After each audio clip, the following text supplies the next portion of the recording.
Bonjour à tous. Merci Lisa pour l'invitation. Je suis hyper content d'être là et de vous parler de la confiance, en particulier dans la vente grand compte aujourd'hui et à quel point ça aide et c'est important pour bien vendre. J'imagine que si vous êtes là aujourd'hui, c'est que vous avez des sujets sur la manière de vendre, vous aimeriez vendre plus, vous voulez globalement faire plus de CA. Aujourd'hui, on va se concentrer sur un des leviers, donc la confiance dans la vente grand compte. C'est ça qui va vous permettre de faire du CA. Alors, pourquoi on a décidé d'en parler aujourd'hui? C'est parce que c'est quelque chose dont tout le monde parle, mais en fait, c'est assez peu maîtrisé globalement. C'est un concept qui paraît très clair, mais qui est assez flou. Et c'est primordial en vente. Donc, on va essayer d'équilibrer l'intervention aujourd'hui avec un petit menu. Donc, déjà, on va voir pourquoi la confiance, ça va vous faire vendre. C'est vraiment ça l'idée, hein. Je veux le lier. La deuxième chose, c'est comment ça fonctionne. On va voir d'une manière très simple comment on peut décoder ce que c'est la confiance et ses mécanismes. Et ensuite, je vais vous donner des éléments concrets pour que vous puissiez aussi créer la confiance. Voilà. Dans une situation de vente, finalement, on a plein de nouvelles contraintes par rapport à la vie de tous les jours. Quand on crée la confiance avec un ami, on a plein de contraintes supplémentaires qui font que c'est complètement différent. C'est pour ça que ça vaut le coup d'en parler. Donc ça va durer 20 minutes. Et puis à la fin, on reste sur un Q&A. La règle d'or aujourd'hui, c'est de ne pas hésiter à garder vos questions, à les poser, à ce qu'on échange. C'est vraiment pour ça qu'est fait le workshop. Donc, il faut y aller, il ne faut pas hésiter. Si également vous avez des attentes, vous pouvez les noter sur des sujets en particulier. Vous pouvez noter dans le chat. Je le garde dans mes fenêtres et je regarderai de quelle manière je peux l'ajouter dans le contenu qui est prévu aujourd'hui. Donc, allons-y tout de suite. Donc, rapidement, je vais simplement me présenter. Alors, pardon. Donc, moi, c'est Quentin. Ça fait 12 ans que je fais de la vente B2B. J'ai commencé en tant qu'assistant d'un directeur commercial dans une boîte qui faisait du SaaS et du hardware dans le sud de la France. Et puis, j'ai fait un peu les différents postes qu'on peut connaître. Majoritairement en France, puis j'ai fait un petit passage aux États-Unis, ce qui a été extrêmement instructif quand on vend des solutions tech. Et j'ai terminé, donc du coup, j'ai pas encore terminé, mais aujourd'hui, j'ai monté une boîte de conseil et d'entraînement, de formation commerciale spécialisée dans le B2B, dans la vente complexe de solutions majoritairement tech à Paris. Donc aujourd'hui, on bosse avec beaucoup de startups, avec des fonds d'investissement pour aider à la fois les fondateurs, mais aussi leurs équipes à vendre mieux et à développer leur chiffre d'affaires par l'acte de la vente. En tant que sales, j'ai vendu majoritairement à des grands comptes. Ce n'est pas forcément ça qu'il faut retenir aujourd'hui. Ce qu'il faut retenir, c'est toute vente qui est longue avec un panier moyen plutôt élevé sur des produits techniques. C'est ça qui va tous nous rassembler sur ce dont on va parler. Voilà. Il faut retenir aussi ce Meet Your Market. Donc, c'est la structure à travers laquelle on fait ça. Donc, si jamais Lisa, elle en a parlé au début, nous, notre job, j'ai déjà dit, mais c'est de développer le CA de nos clients par la vente performante, moderne et intègre. Et j'insiste sur intègre parce que voilà, ça nous tient à cœur de développer des pratiques qui font du bien à la fois aux commerciaux, mais aussi aux prospects, qu'on a un peu marre d'être pris pour les dindons de la farce par certains commerciaux. Donc, nous, on a envie de transmettre des valeurs différentes sur la vente. Alors, plantons le décor. Ce que j'ai envie, la question par laquelle j'ai envie de commencer, c'est pourquoi les docteurs vendent à tous les coups. Parce que les docteurs, ils sont dans un paramétrage qui est un peu différent de celui qu'on a l'habitude de connaître. Déjà parce que quand on arrive chez un docteur, on l'écoute parce qu'il a le titre de médecin. Donc déjà, on part avec un capital confiance. Si on imagine que la confiance, c'est une sorte de monnaie sur un compte en banque qui se remplit ou qui se vide en fonction des actions qu'on fait. Le docteur, quand on arrive et qu'on le voit, on part déjà avec un premier capital confiance. Deuxième chose qu'il arrive, il nous pose des questions, il nous ausculte, il dit alors, qu'est-ce que vous avez fait, où est-ce que vous avez mal, etc. Et puis après, il va essayer de regarder sur votre corps comment ça se passe. Une fois seulement que ça s'est fait, qu'est-ce qu'il fait le docteur? Il pose un diagnostic. Il dit, moi, je pense que vous avez une migraine. Il pose un diagnostic. Il pense que vous avez... Et ensuite, il fait sa prescription. Acheter le médicament ABA. OK. Et là, qu'est-ce qui se passe? Quand vous sortez chez le médecin, qu'est-ce que vous faites? Vous achetez le médicament ABA. Et tout le monde le fait. C'est très rare les gens qui disent moi, je ne suis pas du tout d'accord avec le médecin, je ne vais pas acheter ABA, je vais faire autrement. Donc, pourquoi le médecin il a vendu? Le médecin il a vendu parce que Évidemment, il a fait son diagnostic, il a pu établir quel était le problème, il avait une solution, il l'a proposé au client. Mais le client, il a acheté parce qu'il avait confiance en ce que disait le médecin. Le médecin, il aurait pu faire ce diagnostic qui est extrêmement important, il aurait pu proposer sa solution. Si la personne n'avait pas confiance en lui, jamais il n'aurait vendu. Et c'est ça que je veux souligner, c'est pour ça que c'est hyper important de parler de la confiance en grand compte, parce qu'on a tendance à croire, et moi le premier, et c'est la vérité d'ailleurs, qu'une bonne solution, c'est suffisant pour faire acheter les gens, entre guillemets, régler leurs problèmes. C'est vrai, et je dirais que c'est presque une priorité, mais si vous n'avez pas la confiance avec une bonne solution, vous ne vendrez pas non plus. Je peux vous donner un autre exemple. Si un de vos amis vous dit ah tiens, est-ce que tu peux me prêter 100 euros, je te les rends dans une semaine, promis. C'est sûr que vous allez lui prêter. Si une personne inconnue dans la rue vient vous voir et vous dit est-ce que vous pouvez me prêter 100 euros, c'est sûr que je vous les rends. Bah, en fait, non, vous n'allez pas lui prêter. Pourtant, il a utilisé exactement les mêmes mots, il a fait la même requête. Quelle a été la différence? Bah, c'est qu'il y a une personne en qui vous avez confiance et l'autre en laquelle vous n'avez absolument pas confiance. Donc là, il y a un vrai enjeu. La conclusion de tout ça, c'est cette phrase que vous connaissez tous qui dit que people buy from people they trust. Évidemment, c'est-à-dire que c'est un prérequis à la vente. Même si vous avez la meilleure solution, si on ne vous fait pas confiance, personne n'achètera chez vous. Et ça, c'est hyper important. Quand la confiance elle est installée, qu'est-ce que ça va vous permettre de faire? Vous faire recommander. Donc, le prospect va dire cette personne avec qui j'ai discuté, j'ai peut-être même pas fait affaire avec elle, mais elle est super, tu devrais aller la voir. Ça vous permet au prospect d'être loyal avec vous. Donc, quand il vous dit quelque chose, il va s'y tenir. Quand il est votre client, il va rester ou alors il va communiquer avec vous parce qu'il vous fait confiance si jamais il y a un truc qui ne va pas. Ça va permettre d'acheter vos produits, évidemment, on l'a dit tout à l'heure, et de vous accorder du temps. Ça aussi, c'est hyper important. Il y a plein de commerciaux qui ont du mal ou de personnes qui sont en situation de vente de manière générale, qui ont du mal à avoir leur prospect au téléphone, qu'on leur réponde, qui réalisent des actions pour nous. C'est majoritairement une question de confiance. Quand les gens n'ont pas confiance en vous, qui vous entre guillemets, valorisent pas, on ne va pas avoir ce genre d'action qui sera possible. Et la dernière, c'est partager des informations de qualité avec vous. Si vous n'avez pas confiance en votre médecin, vous n'allez peut-être pas lui dire tout ce qui vous arrive et vous allez peut-être lui donner l'ensemble des informations qui vont lui permettre de poser son diagnostic. Le problème aujourd'hui, tout le monde a conscience de ça, tout le monde sait que c'est la confiance. C'est pour ça que mon introduction était peut-être un peu longue. Mais ce qu'il faut retenir à la fin, c'est qu'aujourd'hui, quand on demande à des prospects, à des acheteurs, il n'y en a que 18% qui disent que les commerciaux, on peut avoir confiance en eux. Il n'y a que 18% des commerciaux que j'ai rencontrés. La question, c'est exactement ça. Sur la dernière année, sur le nombre de commerciaux que vous avez rencontrés, en combien vous considérez que vous pourriez avoir confiance et les respecter? Il n'y en a que 18% qui répondent. Donc, ça veut dire qu'aujourd'hui, il y a 18% d'entre vous qui sont considérés statistiquement, qui sont considérés comme des personnes de confiance. Et quand on voit à quel point c'est primordial pour vendre, là, il faut se poser la question de comment on va créer la confiance, comment on va l'établir, comment on va en faire en sorte que la personne qui est en face de nous, quand on vend, on puisse créer la confiance avec elle. Alors, pourquoi c'est difficile? Parce qu'on l'a dit, les commerciaux, ce n'est pas des médecins. Ils n'arrivent pas, ils attendent les clients qui ont déjà confiance en eux. La première raison pour laquelle c'est difficile pour un commercial de construire la confiance, c'est que vous êtes des inconnus. Le client, le prospect, il ne vous a pas attendu. Il n'a pas attendu que vous arriviez avec votre solution pour en chercher d'autres. Il ne sait pas qui vous êtes. Donc déjà, on l'a vu tout à l'heure avec l'exemple des 100 euros, un inconnu, difficile de lui faire confiance. Deuxième chose, vous n'avez pas beaucoup de temps pour le faire. Dans la majorité des cas, quand on commence à parler de confiance, on a du temps pour l'établir. On a du temps, on a le temps de revoir les gens plusieurs fois, on a le temps d'installer la relation. Quand on est commercial, malheureusement, on n'a pas beaucoup de temps. Donc ça, c'est difficulté numéro 2. Et la dernière difficulté, il ne faut pas l'oublier, vous êtes des commerciaux. Alors, même si ce n'est pas votre métier, en tant que fondateur, en tant que dirigeant, vous êtes des commerciaux. Et donc, qu'est-ce que ça veut dire dans le regard du prospect? Ça veut dire que votre intérêt à vous, c'est de vendre votre solution. Et ça, il le sait. C'est-à-dire que vous ne partez pas de zéro avec votre confiance. Vous partez de -10. C'est ça la vérité. La vérité, c'est que vous partez avec un déficit où la personne qui vous reçoit, vous l'avez prospectée, elle reçoit un rendez-vous. De base, elle est plus ou moins bienveillante, évidemment, mais elle sait que ses intérêts, elle pense que ses intérêts à elle n'est pas forcément aligné avec les vôtres et quand même de vendre. Et quand on parle des commerciaux, c'est quoi l'objectif des commerciaux? Comment ils sont rémunérés? Comment ils ont leurs primes et leurs commissions? C'est sur des objectifs de chiffre d'affaires. Ce n'est pas sur leur capacité à répondre aux objectifs de leurs clients. Donc, elle n'est pas complètement infondée, cette croyance de la part des prospects. Ça, c'est les 3 grosses difficultés qu'on peut connaître. En France, c'est assez intéressant. On a un petit bonus.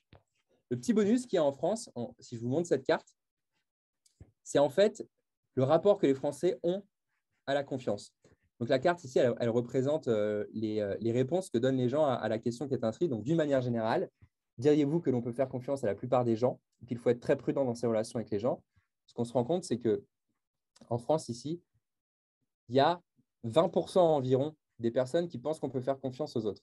Si on compare avec les États-Unis, où on est à plus de 30%, ou encore en Norvège, où on est à plus de 70%, on sent qu'on est sur un déficit de confiance globale en France. Ça veut dire qu'il va falloir encore plus sortir les rames pour réussir à établir la confiance dans sa relation commerciale quand on le fait en France. Ça, il ne faut pas nier. Alors, on verra tout à l'heure comment on peut le rendre en compte. Ça ne sert à rien de se plaindre ou de se dire « Mon Dieu, c'est horrible ». La seule question, c'est comment on traite ça. C'est ça qu'il faut qu'on regarde ensemble aujourd'hui.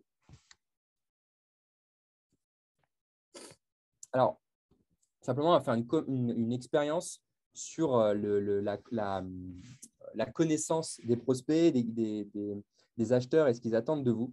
Donc, pour ça, on va faire un sondage.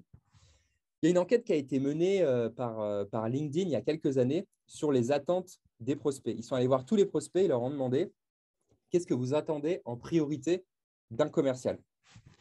Et donc, ils ont répondu à cette question, mais avant de vous donner la réponse, ce que je vous propose, c'est de tous donner votre avis. Donc, pour faire ça, je viens de créer à l'instant une petite étude, comment on appelle ça, une enquête sur LinkedIn. Donc, je vous invite à aller voir sur mon profil. Vous n'êtes pas obligé vous pouvez m'ajouter si vous voulez en contact, mais vous n'êtes pas obligé.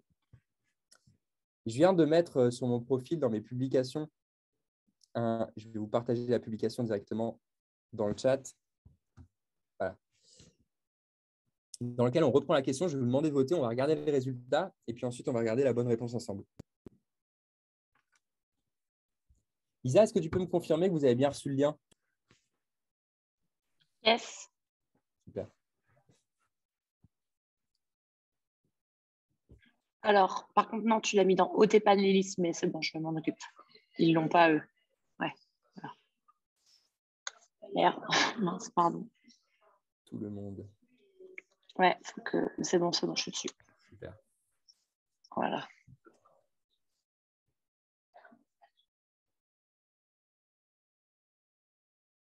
C'est bon.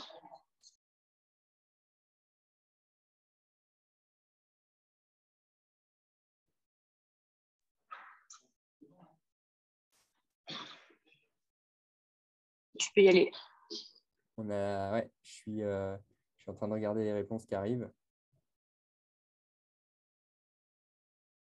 J'attends un petit peu. Voilà, on va s'y mettre. Bon. OK. Bon, il y a déjà 8 personnes qui ont voté. Donc, globalement, ce qu'on regarde, de toute façon, vous avez tous les résultats, vous les voyez en réel. Ce qui gagne de loin, c'est l'opinion d'un expert. Je suis rapide que vous répondiez ça. Il faut savoir que c'est assez rare parce que c'est évidemment entre guillemets, la réponse qui a eu le plus de succès auprès des prospects. Ce qu'ils cherchent en priorité, c'est effectivement l'opinion d'un expert. Ça, c'est hyper important pour eux. Et on va le garder en tête parce que ce que je vais vous montrer maintenant, vous allez comprendre pourquoi c'est important. Je vais refaire une petite mise à jour. OK. Alors, ça, c'est le tableau. C'est assez marrant ce qu'ils ont fait. Je vous montre rapidement. Vous pouvez retrouver l'étude en tapant « Repenser l'expérience de l'acheteur B2B LinkedIn » sur Google. Vous allez tout de suite le retrouver. Il y a toute l'étude. Elle fait, je pense, 40 pages. Ce qui est intéressant, c'est qu'ils ont comparé les réponses des prospects, des commerciaux et des services marketing. Et on peut voir les décalages entre les croyances des commerciaux, des prospects et du marketing. Et on voit là, il y a un gros décalage, par exemple, sur les expériences, l'importance d'avoir des expériences ou des témoignages, ici sur les évaluations. Donc, je vous laisserai consulter ça. C'est hyper intéressant pour la question. Bon, maintenant, on va voir comment fonctionne la confiance et on garde en tête cette idée d'avoir une opinion d'expert. La confiance, en fait, il y a une seule chose à retenir, c'est qu'elle marche à deux jambes. La confiance, ça a deux jambes. Première jambe, c'est ce qu'on va appeler la confiance personnelle. C'est un premier sous-jacent de la confiance, c'est la confiance personnelle. Donc, quand on fait du B2B, la confiance personnelle, ça va être, est-ce que c'est agréable, par exemple, de passer du temps avec cette personne? Ça va être, est-ce que c'est une personne qui est sympathique? Est-ce qu'on a des points de ressemblance? Et toutes ces questions, c'est la confiance personnelle. C'est la première jambe de la confiance. Et la deuxième, c'est la confiance qui est dite professionnelle. Est-ce que cette personne, elle a l'air experte? Est-ce que cette personne, elle est fiable? Est-ce qu'elle connaît mon industrie? Est-ce qu'elle dit des choses pertinentes? Donc ça, c'est les deux choses qu'il faut garder en tête. Généralement, ce qu'on voit chez les commerciaux, c'est que soit il y en a qui sont très forts sur la confiance personnelle, ils sont capables de créer du lien, ils sont très à l'aise avec ça. Mais sur la confiance professionnelle, ça peut être plus compliqué. Et il y a des commerciaux qui sont très experts, très bons en confiance professionnelle. C'est le cas notamment des commerciaux qui ont peut-être exercé le métier de leurs clients auparavant, mais qui en confiance personnelle sont un peu moins bons. Et ça, vous pouvez essayer de vous poser la question pour vous-même. Généralement, on a une tendance entre les deux. Maintenant, si on regarde dans les détails, en fait, si on veut s'évaluer, il suffit de créer une petite matrice entre cette fameuse confiance personnelle dont on vient de parler et ici la confiance professionnelle. Et ce que ça nous permet de dégager, ces 4 typologies de commerciaux et du coup, en fonction de savoir sur quoi on va travailler pour améliorer la confiance qu'on va générer auprès du prospect. Si on regarde en haut à gauche, on génère pas beaucoup de confiance personnelle, mais beaucoup de confiance professionnelle. C'est le cas de l'expert. L'expert, j'ai pris l'ancienne chancelière Angela Merkel. C'est quelqu'un, évidemment, d'extrêmement compétente, mais en revanche, quelqu'un qui avait plutôt un ton froid, qui n'était pas très souriante, on ne la voyait pas comme quelqu'un qui créait beaucoup de liens, etc. C'est un certain type de commercial. Donc, c'est quelqu'un qui va particulièrement convenir aux gens qui ont besoin de faits, de données précises, d'être concis, etc. C'est des types de commerciaux généralement qui vont bien fonctionner avec ce type de prospect. Alors, je vois que Guillaume pose la question sur la confiance pro qui n'est pas plus importante que la perso en B2B. Alors, les deux confiances sont aussi importantes l'une que l'autre, Guillaume. J'ouvre la parenthèse là-dessus.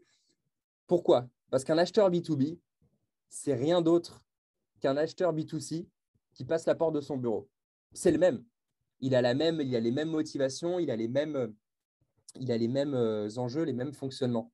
Et d'ailleurs, souvent, on dit que les acheteurs en B2B, ils achètent pour des raisons émotionnelles, ils le justifient pour des raisons rationnelles. Alors, c'est vrai, la question, c'est la question de l'équilibre et des proportions. Mais grosso modo, parfois, c'est 60-40, parfois, c'est 40-60. Ce qui est sûr, c'est que tu ne peux pas te permettre de léser la confiance personnelle quand tu fais du B2B.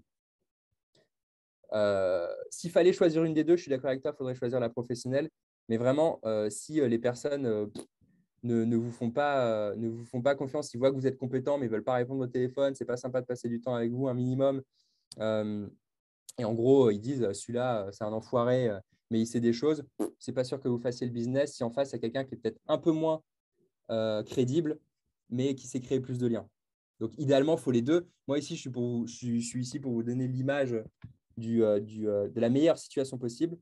Et vraiment, il ne faut pas sous-estimer, et c'est assez courant en B2B, je pense que la question est excellente, le poids du lien de la confiance personnelle. On va regarder ici en bas à gauche. OK. On va regarder en bas à gauche le deuxième cas de figure. Ce serait quelqu'un qui ne serait pas sympathique et qui ne serait pas compétent.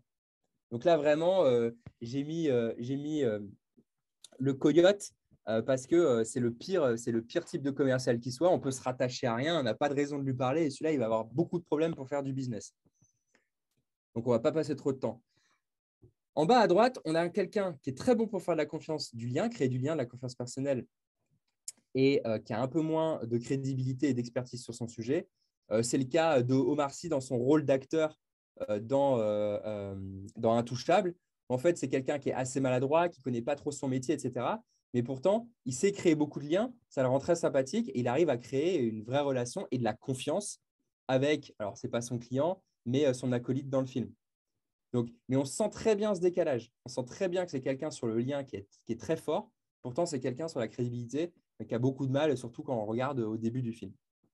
Et puis en haut à droite, c'est exactement la position dans laquelle tout le monde a envie d'être, c'est le super consultant. Alors, il y a des personnages politiques sur ce graphique, hein. On ne parle pas de politique, on parle de l'image qu'ils peuvent avoir. Ici, on se dit plutôt qu'on est en face d'un type de commercial. Là, on l'incarne par Barack Obama et qui peut être quelqu'un qui, à la fois, sait construire beaucoup de liens et à la fois qui a beaucoup d'expertise sur le sujet. Vous avez envie d'être en haut à droite. La réalité, c'est que dans la perception des prospects, il y a très peu de commerciaux qui sont en haut à droite. Et donc, la question qu'il faut se poser maintenant, c'est comment on travaille sur les deux axes pour, si on est ici, se rapprocher le plus possible d'une position par là, etc., etc. Donc, pour développer la confiance personnelle, si jamais vous avez du mal à établir une confiance personnelle avec vos prospects, donc du lien, à créer du lien, il ne faut pas avoir peur, première chose, de s'impliquer personnellement dans la relation. Qu'est-ce que ça veut dire? Ça veut dire, on ne va pas le faire dès le début, mais il ne faut pas avoir peur de partager des choses qui sont peut-être hors business, de s'impliquer vraiment de ce qu'on a donné de soi. La deuxième chose, c'est d'avoir des attentions uniques, c'est-à-dire de temps en temps, vous pouvez contacter votre prospect pour autre chose que faire avancer le business. Vous voyez une actu qui va l'intéresser, vous voyez une nouveauté sur son industrie, vous allez lui envoyer. Vous voyez qu'il a interagi sur un post LinkedIn XY où il donne un point de vue. Pourquoi vous ne lui enverrez pas un email pour réagir à ce point de vue? Ça, il ne faut pas hésiter. La troisième, c'est être authentique, et ça, c'est la bonne nouvelle. C'est-à-dire que pour créer du lien, on n'est pas obligé d'être quelqu'un d'extraverti et de tout le temps souriant à faire des blagues. Tout ce qui suffit, c'est de se connecter avec l'autre en étant authentique. Donc, si vous êtes quelqu'un de base qui ne souriez pas forcément énormément, etc., soyez cette personne. Ce n'est pas grave. Parce qu'on pondérera beaucoup plus votre authenticité que vos tentatives de rentrer dans le moule du commercial hyper sympa, hyper souriant. La quatrième chose, c'est développer l'empathie. Donc là, c'est votre capacité à vous mettre dans les chaussures de votre prospect. On en parle beaucoup, mais c'est vraiment important. Et la dernière chose, c'est de passer du temps avec vos prospects. Pourquoi? Parce qu'il y a un phénomène très simple en sociologie qui fait que plus on passe du temps avec une personne, statistiquement, plus on a de chances de l'apprécier et de lui faire confiance. Et évidemment, si vous avez devant vous un groupe de 30 personnes et qu'il y en a avec qui vous avez déjà passé une semaine de votre vie et l'autre zéro, ça va être beaucoup plus facile d'aller parler et de passer du temps et de donner de votre temps à la personne que vous connaissez déjà qu'avec les autres. Ça va être le réflexe immédiat des prospects. Ça veut dire que quand il faut choisir entre le commercial A et le commercial B, à un moment donné, ça va peser dans la balance le temps qu'a passé le commercial B avec vous si jamais il en a passé 2 fois plus, par exemple. Donc, voilà. Pour construire la confiance professionnelle, donc la crédibilité, il y a 2 grands sujets. Alors, je vous les ai résumés, mais c'est beaucoup plus long. Le premier, c'est de développer son expertise. Ça, c'est hyper important. Il y a beaucoup de commerciaux qui passent du temps à travailler leur pitch, à travailler leur présentation PowerPoint, etc., leurs accroches, leurs réponses à objections. Il y en a assez peu qui travaillent proactivement à mieux connaître le métier des clients, à aller chercher les actus sur le secteur, comment ça bouge, qu'est-ce qui se passe, que font les concurrents. Et ça, c'est hyper important. Pour faire ça, il y a des choses qui sont très simples. Vous allez voir des clients déjà existants qui vous connaissent, avec qui vous entendez bien. Vous les invitez à boire un café ou aller au resto. Et l'objectif, ça va être d'en apprendre le plus possible sur leur job, sur leur métier. Pourquoi vous avez fait ça? Qu'est-ce qui est compliqué? Qu'est-ce qui t'énerve dans ce que tu fais au quotidien? C'est quoi le challenge le plus compliqué que tu as à résoudre? C'est quoi l'anecdote sympa des gens de ton métier? Etc. etc. Il faut que vous vous imprégniez le plus possible des métiers de vos clients pour développer cette empathie, pour développer cette expertise. Et puis aussi pour être, et là on tourne vers un autre sujet, mais pour être une personne en capacité d'offrir des solutions parce que vous connaissez le métier et vous avez plus de finesse que le commercial voisin à ce sujet. Donc ça, c'est hyper important. Investissez du temps avec vos clients pour parler d'eux et de leur quotidien. Rien à voir avec le fait de vendre. L'avantage, c'est que vous ferez d'une pierre deux coups. Ce qu'on a vu tout à l'heure, passer du temps avec le client, c'est une bonne chose pour le business. La deuxième chose, c'est être professionnel. Alors, c'est vraiment des choses de base. Il ne faut pas les perdre. Et ça ne me dérange pas d'être un vieux con pour le répéter. Les gens vous jugent sur votre apparence. Pas tous, pas dans la même mesure, mais les gens le font. Donc, soyez au courant. Quand quelqu'un n'a jamais entendu parler de vous, la manière dont vous êtes habillé, si ça lui parle ou si ça ne lui parle pas, ça va jouer sur la confiance qu'il vous fait. Être à l'heure, c'est toujours mieux que pas être à l'heure. Il y a des gens qui s'en fichent si vous êtes 2-3 minutes en retard. Il y a des gens que ça va excéder.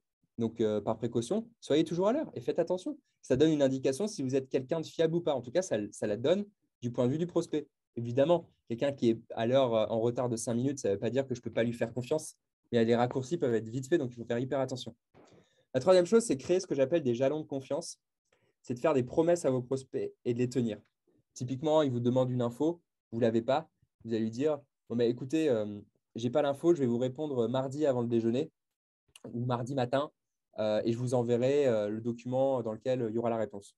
Et n'hésitez pas à volontairement créer ces ces points d'ancrage, ces vérifications de j'ai promis quelque chose, j'ai dit que j'allais faire certaines choses à un certain moment et je le fais et je respecte ma deadline. Hein. Donc, c'est dire ce qu'on fait, faire ce qu'on dit, tout simplement. Et ça, vous pouvez le faire volontairement pour montrer, parce que vous n'avez pas beaucoup de temps avec votre prospect, pour vous montrer que vous êtes une personne digne de confiance. Alors, évidemment, hein, quatrième chose, être intègre. Ça, je le dirai jamais assez. Mais faites passer, érigez la vérité en priorité. Hein, c'est ce que j'écris. C'est-à-dire que c'est hyper important de ne pas mentir, quitte à ce que comment dire, ça porte préjudice à votre vente, d'être honnête sur ce que vous faites, de ne pas courber la vérité, etc. Parce que déjà, première chose, ça risque de se voir et de se comprendre. La personne qui est en face de vous, elle est souvent plus experte dans son métier que vous-même. Et la deuxième chose, c'est que votre honnêteté, ça peut aussi créer de la confiance. Quand on dit à un prospect, non, sincèrement, là-dessus, nous, ce qu'on fait, je pense que ce n'est pas la bonne solution pour vous, ça ne va pas vous aider. Ben, ça crée de la confiance. Parce que on se dit, bon, bah, ce commercial, il essaye pas de me vendre tout ce qu'il peut. Et c'est hyper important. Donc, on voit que finalement, parfois, on croit qu'on se tire une balle dans le pied, mais au final, on renforce la confiance et on fait du bien au deal. Il ne faut pas hésiter. Et la dernière chose, c'est de développer la capacité d'utiliser son expertise pour aider le prospect. Parce que vous pouvez être hyper expert, mais si le prospect, il ne sait pas ce qu'il peut faire avec votre produit, avec votre service, il ne sait pas comment ça va l'aider à atteindre ses objectifs, OK, il va se dire super, il connaît bien mon métier, mais ça ne l'avancera pas plus pour décider de s'il va acheter à vous ou à quelqu'un d'autre. Donc, être professionnel, c'est aussi être capable de projeter un prospect sur les usages de votre produit. J'insiste sur usage et pas les fonctionnalités. Je m'en fiche que votre produit, quand on clique ici, ça fait ça. Moi, ce que je veux savoir, ce n'est pas ce qu'il fait. Ce que je veux savoir, c'est ce que moi, je peux faire avec lui. C'est quels objectifs je peux atteindre avec votre produit. Je m'en fiche de ce que lui il fait intrinsèquement. Ça fait partie du professionnalisme. Donc, toutes ces choses, vous pouvez vous exercer dessus. Vraiment, faites-le parce que c'est comme ça que vous allez pouvoir être en haut à droite de ce fameux cadran et que vous serez en bonne posture, en fait, dans la meilleure posture possible pour vendre. Ça n'empêche qu'on peut avoir hyper confiance en vous. Si vous n'avez pas de solution, vous ne serez pas plus avancé. Mais l'inverse est vrai aussi, on l'a vu tout à l'heure. Alors, il y a plusieurs actions. Je ne vais pas revenir dessus, on les a vues ensemble. Je vais arrêter parce que je vois que le temps, j'ai légèrement dépassé. Donc, pour résumer, confiance personnelle. Ouais. Ne te mets pas la pression, prends ton temps, pardon. Je t'ai Okay. coupé un peu bêtement, mais… Non, simplement pour résumer, tout le monde sait qu'il faut propager de la confiance avec son prospect. Problème, assez peu d'occasions de déjà, savoir ce qu'il faut faire pour la développer, deux, s'entraîner et développer les bonnes compétences. Autre chose à comprendre, c'est qu'en tant que commerciaux, on a plus de barrières que les autres à créer de la confiance. Donc, il faut l'intégrer et mettre en place les bonnes actions pour passer au-delà de ces barrières. Les prospects, ils vous veulent pas du mal. Hein. Ils ont juste eu 10 commerciaux avant vous qui leur ont dit des mensonges, qui leur ont fait des promesses qu'ils n'ont pas tenues, qui étaient incompétents et qui ne savaient absolument pas répondre à leurs questions, qui n'en avaient aucune idée de ce que c'était leur quotidien et leur métier et qui essayaient de faire croire le contraire. Et ils sont sur leur garde, c'est normal. Donc, vous, votre job, c'est juste de comprendre le prospect qui est dans cette situation et de lui donner ce dont il a besoin pour recréer cette confiance. Même si vous partez derrière la ligne de départ, vous avez les moyens aujourd'hui de vous remettre à niveau et d'aller chercher les fameux points de confiance que vous allez mettre sur vos comptes en banque. Et quand vous aurez atteint un certain niveau, ça vous permettra d'avoir la bonne relation, d'avoir le bon niveau d'information avec le prospect et d'arriver vers cette vente qui est hyper importante. Et au sujet des manières de le faire, on vient de les voir, donc je ne vais pas les résumer, vous aurez sûrement le PowerPoint après. Voilà, c'est tout pour moi. J'espère que ça vous a donné de bonnes idées et des idées de formation surtout et de temps à passer au-delà de la sales méthodologie et de la sales technique sur notamment l'expertise client. N'hésitez pas à lever la main si vous voulez monter en tant que panéliste avec nous et échanger directement, poser vos questions directement à Quentin. Comme ça. Et si jamais il n'y a pas de questions, nous pourrons mettre un terme à ce webinaire. Il y a une main levée, non? Jérémy. Yes. Bonjour. Alexis. Bonjour, je Salut vais vraiment Alexis. remercier pour cette brève présentation. Est-ce que vous m'entendez? Oui. Oui, on t'entend. D'accord, c'est super cool. J'avais envie de poser deux questions. J'ai essayé de rassembler une seule question. Parce qu'aujourd'hui, l'un des aspects qui se développe énormément, c'est de co-construire la solution avec le prospect. Et dans l'échange qu'on a eu, j'ai plutôt vu qu'on avait déjà une solution, qu'on le proposerait, on a une approche assez professionnelle commercialement pour le proposer. Mais qu'en est-il de tout ce volet co-créer la solution avec le prospect? Est-ce qu'il ne peut pas forcément savoir que cette solution lui convient parfaitement bien, mais l'approcher et aider à définir la meilleure solution pour lui? C'est la première question. Et la seconde question qui va avec, c'est réellement aussi ce qui parfois est de plus en plus en jeu. Hein. Je parle un peu des nouveaux enjeux qu'on a aujourd'hui à augmenter la quantité de prospects qu'il faut toucher pour signer un deal. On voit aussi que ça augmente. Quelle est la solution ou quelle approche que vous recommandez par rapport à ça pour pouvoir optimiser par rapport au nombre de prospects à contacter le taux de conversion possible? Merci. Ok, merci pour les deux questions. Je reposerai peut-être une demande de précision sur la deuxième partie. Mais sur la première partie de la question, la co-construction, évidemment, c'est hyper important, mais il faut gagner la confiance et l'attention du prospect avant. C'est impossible de construire quelque chose avec quelqu'un qui n'a pas confiance en vous. Je suis presque en train de faire une métaphore amoureuse. On ne peut pas construire une solution, on peut pas construire un raisonnement avec quelqu'un qui n'a pas confiance en vous. Donc, finalement, la confiance, c'est aussi la manière d'ouvrir la porte à la co-construction. Je suis d'accord, c'est hyper important. Il n'y a personne qui sait mieux que le prospect dans sa tête ce dont il a besoin que lui-même, ce qui est une solution. Hein, c'est une règle d'or dans la vente. C'est que la seule personne qui peut appeler une solution, c'est votre prospect. Vous, tout ce que vous pouvez faire, c'est poser des questions et l'aider à cheminer. Donc, évidemment, la co-construction, ce sera votre meilleure arme. Ce qu'il faut comprendre aussi, c'est que pour pouvoir co-construire dans de bonnes conditions, il faut avoir une confiance au préalable. Si le prospect n'a pas l'impression que vous êtes un connaisseur, s'il n'a pas l'impression, s'il n'aime pas discuter avec vous, la co-construction, elle va être extrêmement laborieuse. Au contraire, s'il se sent à l'aise avec vous et qu'il vous identifie comme un expert, la co-construction, elle va être facilitée et vos paroles, vos idées, elles vont avoir du poids. Et là, vous pourrez avoir une super co-construction. Sur la deuxième partie de la question, sur le taux de conversion, est-ce que tu pourrais préciser? Oui. En fait, de plus en plus, on le remarque un peu, mais on se rend compte aussi de ce côté, je ne voulais pas l'aborder, mais ce côté beaucoup plus exigeant des prospects. Et donc, on est obligé d'abord de faire plusieurs actions sur un prospect, mais ensuite, qu'on est obligé de ratisser large pour pouvoir avoir ceux qui signent. Naturellement, il y a une corrélation entre les deux, parce que le temps d'action va être plus long. Donc, quand on rentre dans l'objectif, il faut ratisser large pour pouvoir atteindre ça. Les process sont exigeants. Ils sont, je ne sais pas, compliqués, mais ils sont plus exigeants, ils sont plus connaisseurs, ils prennent plus de précautions. Exactement. Et puis, voilà le contexte. L'impact de ça sur le taux de transfo, puisque c'était la question, c'est que si vous êtes conscient de ces dimensions, que vous arrivez à les maîtriser, vous distinguez, et notamment l'expertise, parce que la lacune numéro un, c'est quand même le manque d'expertise. Souvent, les commerciaux, ils ont un vernis, mais ils n'ont pas de profondeur. C'est d'ailleurs pour ça que les founders sont souvent d'excellents commerciaux, parce qu'ils ont beaucoup de profondeur dans l'expertise. Si vous êtes capable de vous distinguer en ce sens, et ben, au final, ça crée une forme d'opportunité par rapport à les autres commerciaux qui ne le sont pas. Et donc, vous démarquez égale avoir peut-être l'attention et l'oreille que vous n'auriez pas eu autrement, égale pouvoir faire la vente. Le deuxième aspect, c'est quand même le targeting et votre capacité à bien choisir les personnes que vous prospectez pour vendre. C'est décisif dans votre taux de transformation. Donc, ratisser large, ce n'est pas forcément la bonne idée. Je pense qu'il vaut mieux privilégier des frappes peu nombreuses et chirurgicales.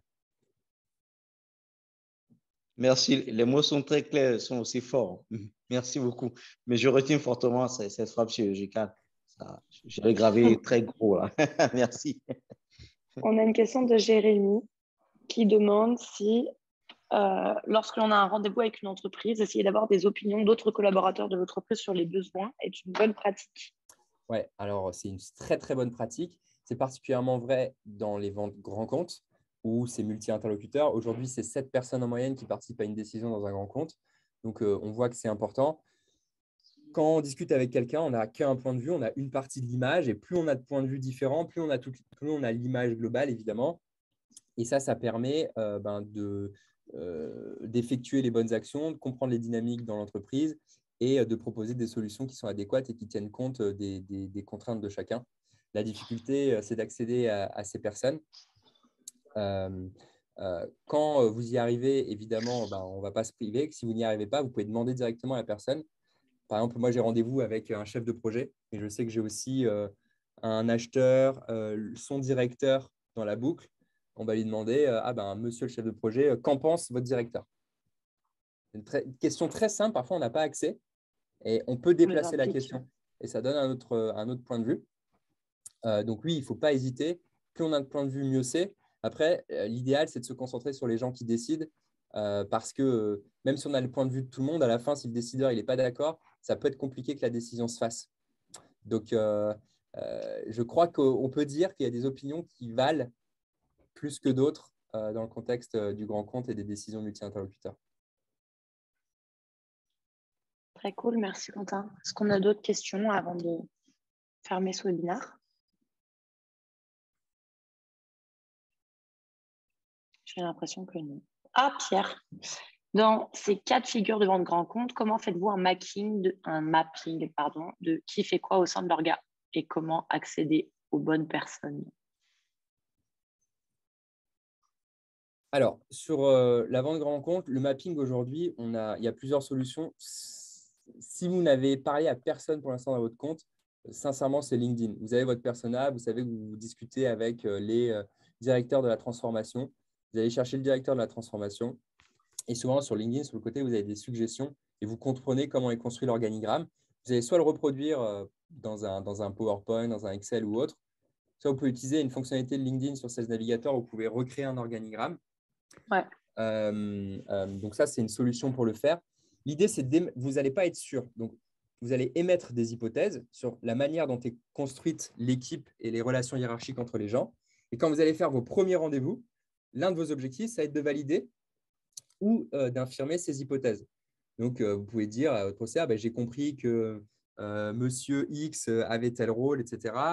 Comment ça s'imbrique avec Madame Y? Et donc, cette discussion elle va vous permettre de cocher des cases, de déplacer des relations dans votre arbre. Donc, ça, c'est une manière de le faire. C'est un peu comme un puzzle, on le construit au fur et à mesure. Parfois, il y a des organigrammes qui sont disponibles sur Internet. Donc, on peut aller chercher directement pour ajouter une source d'infos et poursuivre son organigramme original sur votre support, PowerPoint, Excel, peu importe. Pour accéder aux bonnes personnes, il faut demander. Donc, il faut les cibler, il faut les trouver sur LinkedIn, aller leur écrire, leur téléphoner quand c'est possible, passer par une autre personne et lui demander l'accès, tout simplement. Donc, là, on est dans l'ordre finalement de la prospection, qui est un sujet bien vaste sur lequel je ne vais pas m'aventurer aujourd'hui.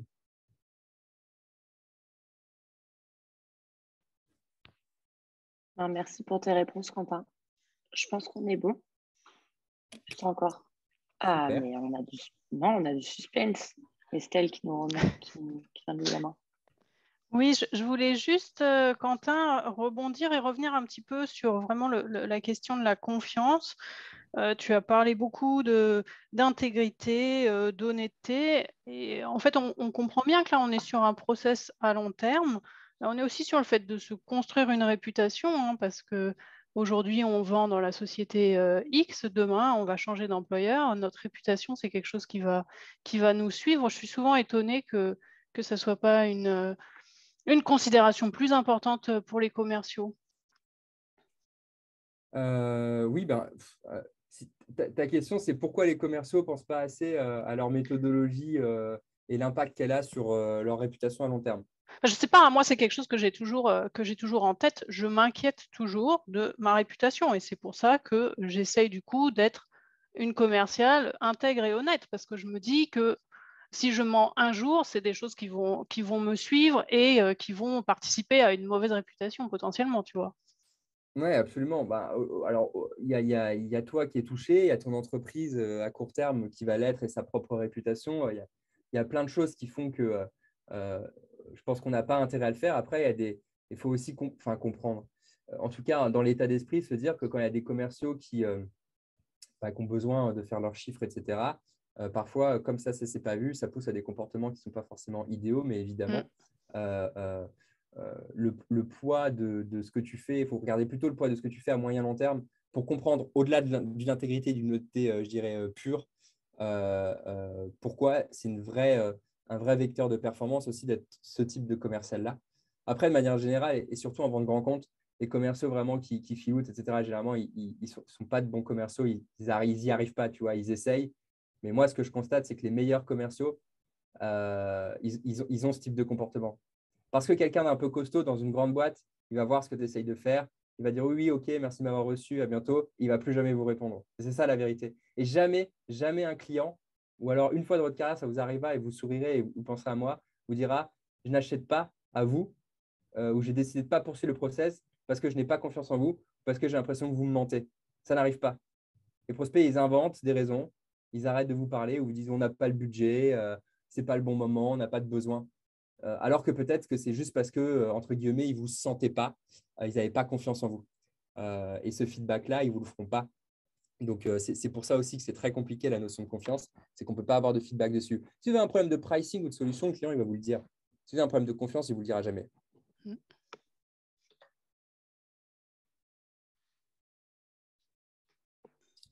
Ça répond à ta question, Estelle? Oui, tout à fait. Ce n'était pas tant une question, c'était plus une remarque, un débat. Eh bien, merci beaucoup. Merci beaucoup à tous. Je pense qu'on peut mettre un terme à ce webinaire. Rendez-vous donc sur la newsletter de l'incubateur HEC ou sur Slack. Je vous verrai la rediffusion. Et à très bientôt pour les prochains webinaires.